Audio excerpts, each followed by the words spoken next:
Остання неділя листопада. У мене ревізія, тому що надалі, можливо, не вийде сюди приїхати по погоді. Буде видно, якщо задує, то ми не приїдемо, але передивляюсь лежачки зараз, що в мене тут робиться. Треба їм підставити якесь канді чи ні. Плюсова температура на даний момент. Плюс 8. Активні. Дуже вони активні. Ми їм також зробимо ось такий от прийомчик.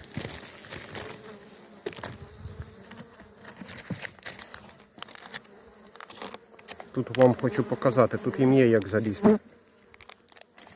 Знаю, що так не можна робити. І можливо я вже неділю, а може і більше не приїду по погоді. Вибачайте, що подурбував вас.